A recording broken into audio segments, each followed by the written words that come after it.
Pozdravljeni ali na mojem kanalu Goljufi Slovenije. Pa imam za vas spet enega zanimivega goljufa. In sicer zavarovalnica Sava. Ne rečem, še vedno delam z njimi in določene stvari imajo dobro urejene. Ampak vam bom pa povedal primer, kjer sem se zelo dobro upekel.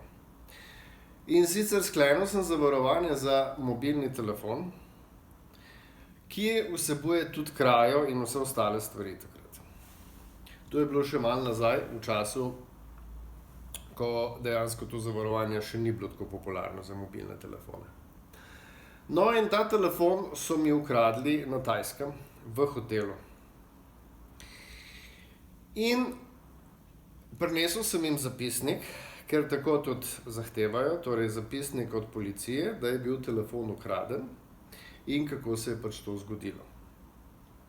Ko sem prinesel zapisnik, so pogledali in so se smejali in so rekli, ne, tu pa ne bo v redu, gospod, tu je v tajščini. Sem rekel, ja, normalno, da je v tajščini, kako pa naj bo, če pač na Tajskem govorijo tajsko, ne bodo slovenski zapisnik naredili. So rekli, ne, morate dobiti prevod. Super.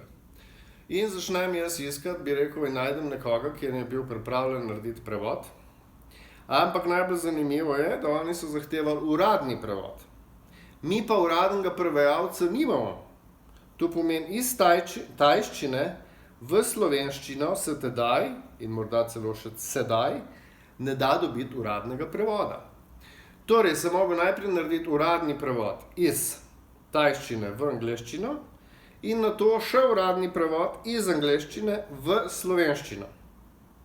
In sem jim to prinesel. Nato sem dobil dopis, da tudi tu ni v redu in da ne morejo pokriti tega, ker je izgledal, da se je kao njihov potnik in neki zmotil in ne vem, in uno in tretje, skratka neki izgovori. Na kar smo šli na sodišče, ker pač ni bilo druge, smo jih pač tožili. In res po seveda enoletnem postopku smo prišli do zaključka tega sodnega procesa in je tudi sodnica čisto znorela, ko je poslušala, kakšne so se šli. V bistvu so trdili, da je v splošnih pogojih piše, da to ne velja za Tajsko, čeprav so jasno in glasno, bi rekel, pogoje, ki so jih imeli tam in ni nikjer kaj takega pisalo, ne. Potem so rekli, da je to v njihovih pogojih, ki niso za javnost, ne. Kako naj pol jih jaz poznam, ne, oziroma tudi sodišče. In je seveda sodišče določilo, da morajo vse to plačati. In v bistvu so še zdaj užaljeni, ne, ker sem zadnjič hotel neko drugo zavarovanje skleniti pri njih in so rekli, da ga ne morem, ker pač sem preveč rizičen, ker so mi pač en telefon ukradli.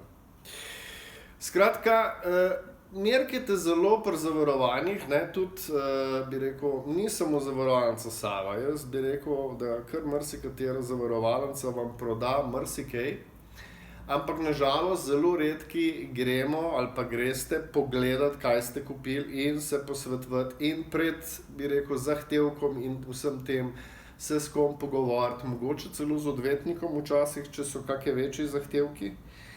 Ker, bi rekel, zavarovalnica je tudi sam eden izmed ljudi, ki je tam zaposlen, mi je jasno povedal, da so se, bi rekel, da v zadnjem času imajo ogromno praktično kriminalistov zaposlenih, ki se ukvarjajo samo s tem, da bi vam dejansko dokazali, da ste nekaj zgoljufali, da nekaj ni tako, da bi se izognili plačilu zavarovanja.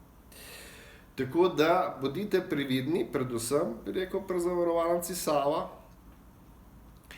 ker, tako kot sem vam rekel, kar se telefona tiče, je bilo točno to in na koncu pač smo sicer dobili zadevo preko sodišča in z, bi rekel, večjimi stroški, na koncu sicer oni vse plačali, ampak čemu je treba, ne, bi rekel, ne, to je pač tudi izredno slab glas seže v deveto vas, bom tako rekel. In take stvari in taka pretvarjanja, kot so se šli takrat pri tem telefonu, pač še nisem doživel. Tako da želim vam lep dan in tudi vi, če ste, bi rekel, imeli kako goljufijo z bi rekel, se strani zavarovalnice, ker v bistvu to je goljufija, če vam ne izplačajo tega, kar vam piše v pogodbi, ne, ki so jo z vami podpisali.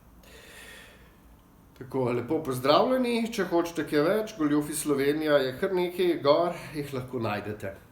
Še imejte se dobro in naročite se na kanal, če vas zanima več. God Franci, čau!